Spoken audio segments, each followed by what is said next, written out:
Bienvenue sur Micro-ondes, la radio qui vous réchauffe.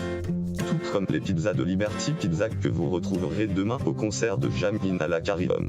Liberty Pizza, des pizzas même bonnes une fois passées au micro-ondes. Bonjour à tous, chers auditeurs de Micro-ondes. On se retrouve cette semaine pour le mémo numéro 11. On a mis dans le studio l'équipe de Jamin. Salut les gars, avec Léa et Gaëtan. Salut. Bonjour. Alors vous avez un événement cette semaine sur lequel on reviendra. Et on a aussi Enola dans le studio. Salut Enola. Salut. Tu vas nous faire un petit jeu, c'est ça ? C'est ça. Bon, on a déjà hâte, on a hâte. Alors, première partie de l'émission, on va faire une interview générale des activités de Jamin. Et donc ensuite, comme j'ai dit précédemment, revenir sur votre événement du jeudi 21 novembre. Demain quoi. Ouais. Enfin aujourd'hui pour. Et cet événement, alors si j'ai bien compris, donc c'est une release party d'un EP du groupe Plus. L'EP s'appelle Pélican. Et ça se passera à la salle L'Aquarium à Grenoble. Exactement. Les places sont encore en vente. Alors, il n'y a pas de place en vente. En fait, on prévoit 150 à 200 personnes, mais on peut monter au-delà et c'est un prix libre, en fait. Ouais. On ne voulait pas, pour une release party, faire payer les gens, quand le but, c'est que les gens découvrent l'EP. Un projet. On voulait plutôt un tarif attractif pour qu'un maximum de gens découvrent ce petit groupe. Voilà. Et après, si ça vous a plu, il y a un prix libre, donc il y aura une petite caisse et vous pourrez laisser. D'accord. Donc c'est comme ça se fera. Oui.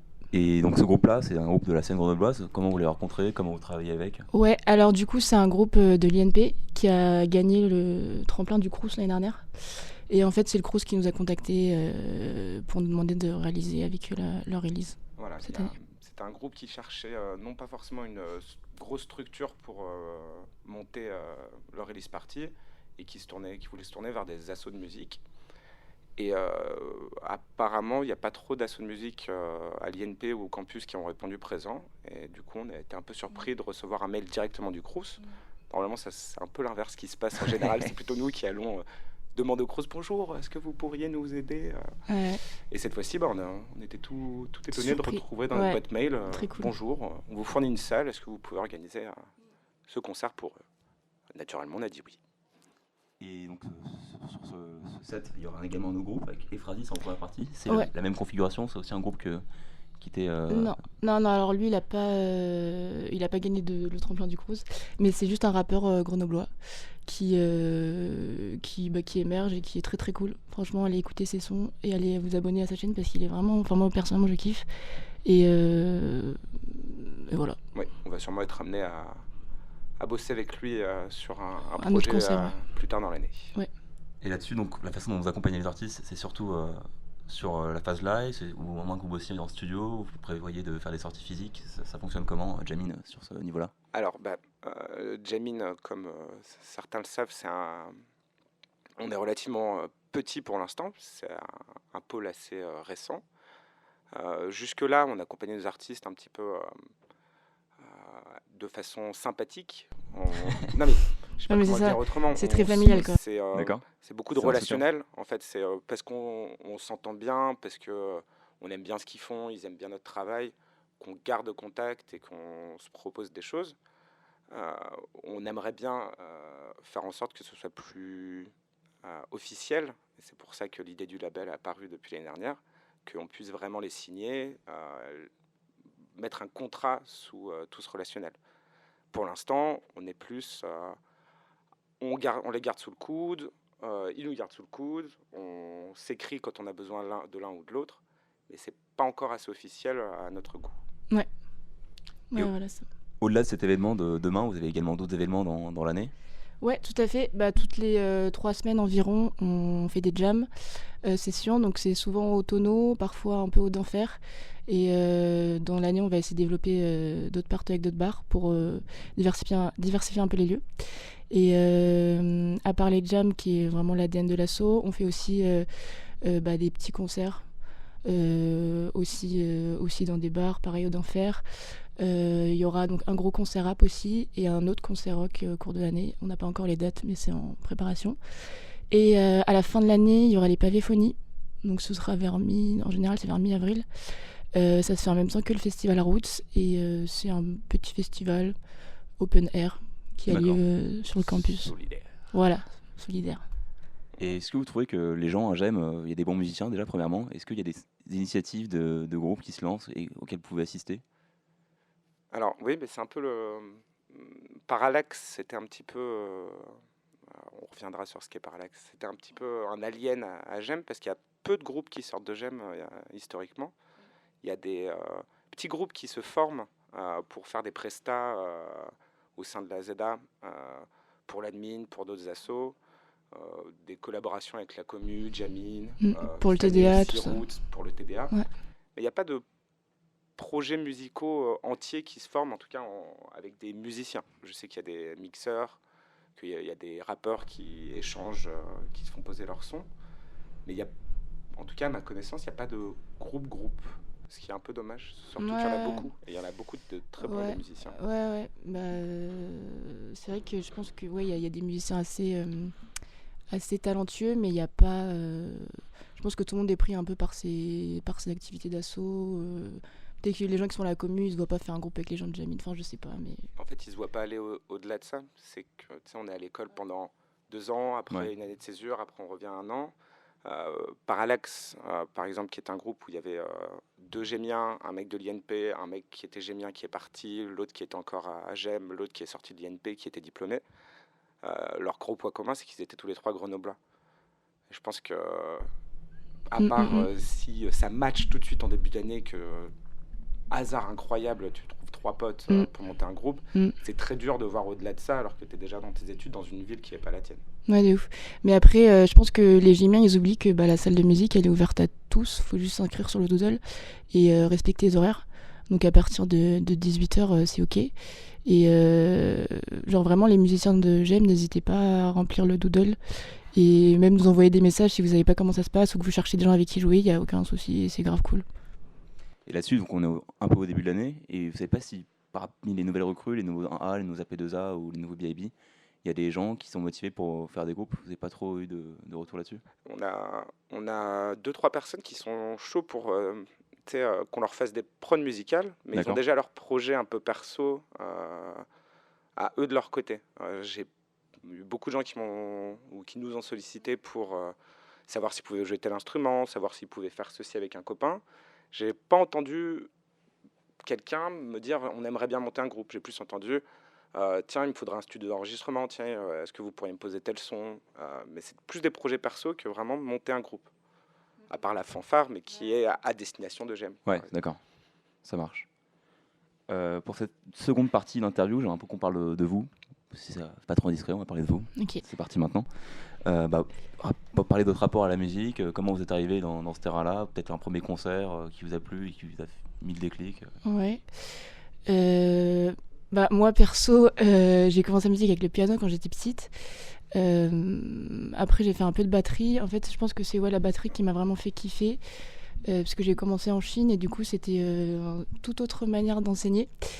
Et je kiffais bien. Après j'ai continué un peu en France et j'avais un groupe au lycée avec mon frère. Et on a fait un tremplin musical, donc des concerts sur Paris, dans des salles très très cool.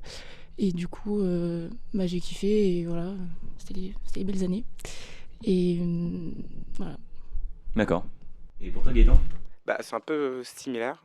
J'ai commencé la batterie à 10-11 ans. Ma mère m'a forcé à faire ça parce que je tapais partout. Et ça m'a tout de suite plu. Et vers fin du collège, début du lycée, avec des copains, on a monté un premier groupe, un autre groupe à la sortie du lycée, d'autres groupes derrière. Et c'est super prenant, quoi, quand tu commences à faire des trucs sur scène et que tu vois que tout le travail paie, que les gens kiffent. C'est assez prenant, le monde de l'événementiel musical. Ouais, complètement. Voilà, ça assez naturellement en fait. Depuis. Ouais, et puis en fait, c'est vraiment le fait de regrouper les gens. Enfin, moi personnellement, je kiffe. Genre, nous pour nos concerts, on devait vendre nos places et tout nous-mêmes. Du coup, ça faisait vraiment une énergie et tout. Enfin, dans le lycée, et puis énergie humaine assez cool. Ouais, c'est le truc cool à être à Jamin, c'est qu'on voit un peu l'envers du décor avec les petits groupes qui essaient de décoller. Et moi, j'aurais bien aimé avoir une petite structure qui fait les petits dossiers, un peu de com et tout ça. À cette époque où on se débrouillait tout seul. Ok. Et donc là, je le répète, les 2 artistes que vous faites jouer demain, c'est Plus et Phrasis.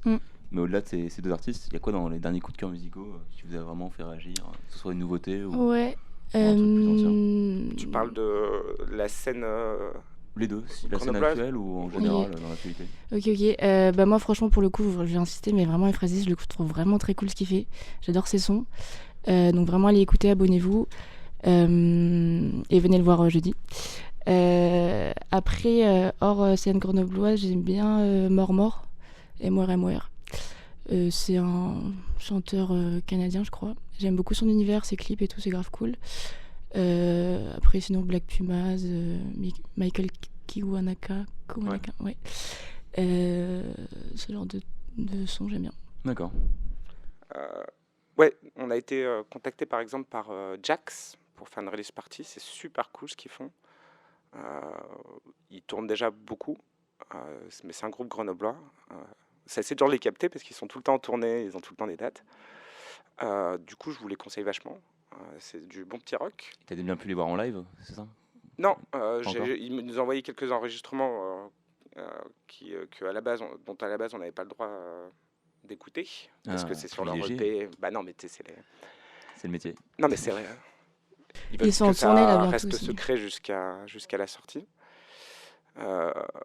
Sinon, au-delà de ça, dans les plus connus, j'adore et j'incite les gens à écouter Wolfpack. D'accord.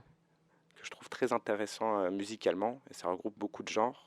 Et, ça met un peu beaucoup de genres de musique qui paraissent un peu dépassés ensemble et d'accord. T'as pu les voir en live ou pas? Non, jamais, putain. Ah, super en live.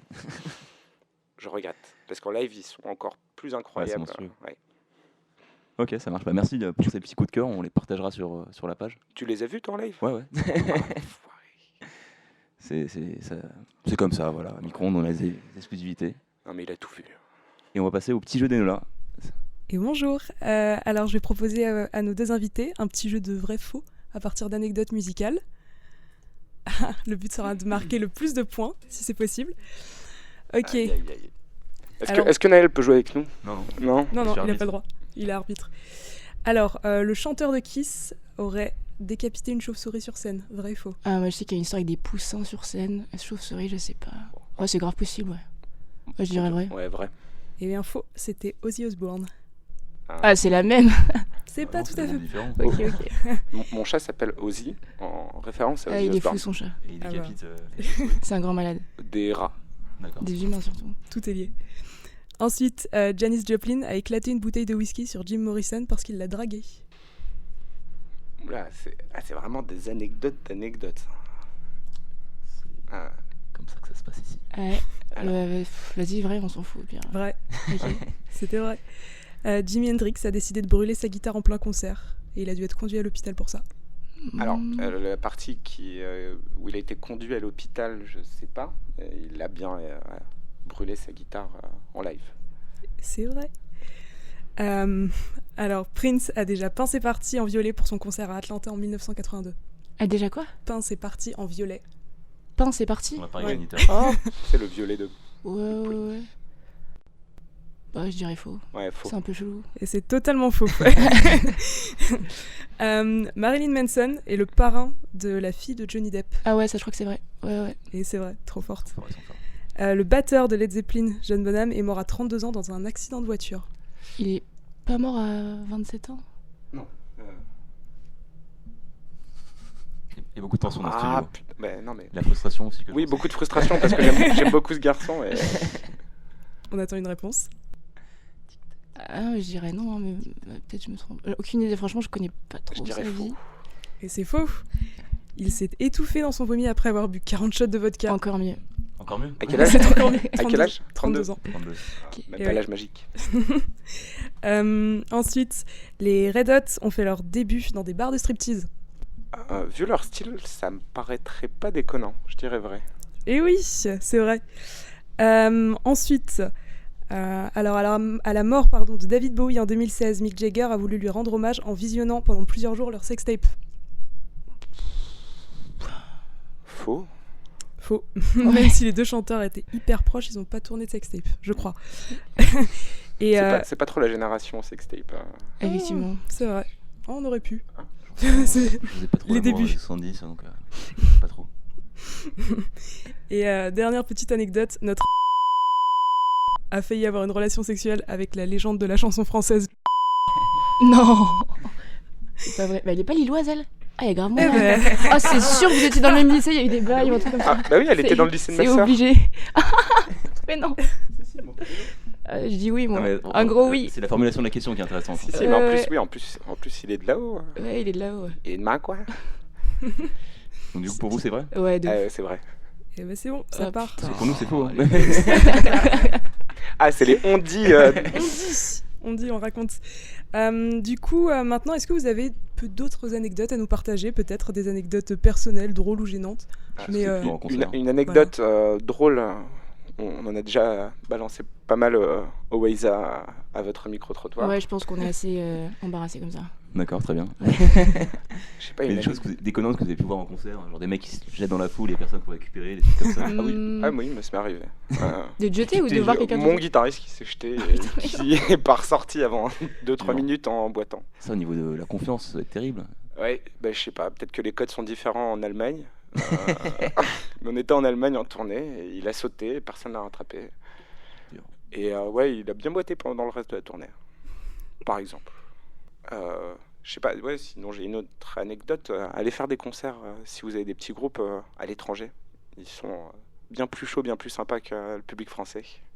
C'est pas l'exotisme qui dit ça? Si, Ouais. c'est un petit peu ça. C'est peut-être parce que toi t'es plus excité ou que tu fais un truc dans un pays dans lequel t'es pas habitué et que eux entendent que c'est un groupe étranger. Peut-être que ça crée plus de hype. J'en sais rien. Il y a sûrement de ça là-dedans. Pourquoi tu dis ça? Tu vas jouer à l'étranger, Gaëtan? Oh, mais incroyable! Non, mais par exemple, quand on a été en République tchèque, on a été très agréablement surpris par les publics. Il y a une fois, on a joué un peu à l'improviste, on débarque. En fait, notre date avait été annulée, on débarque dans une boîte de nuit rock. Et ils nous laissent jouer en prime time à 2h du matin, devant, je sais pas, 300-400 personnes, et les gens étaient fous. Ils balançaient des bouteilles de bière sur la scène, mais genre en mode gentil. Je sais pas comment D'accord. dire, c'était Encore la ce- folie. Ce format sympathique. Voilà. C'est important. Ouais. D'accord. Voilà, c'est un peu grunge, on va dire. Bah super, bah, c'est sur cette belle note musicale et d'amour passionnel qu'on va mettre un terme à cette émission. Merci Léa, merci Gaëtan d'être venu. Merci Merci à à vous. vous. Merci Enola pour ton petit jeu. Merci Noah. Et merci à la technique. Et on rappelle, événement demain, Jamine. Ouais, 20h30 à l'aquarium. Salut, salut.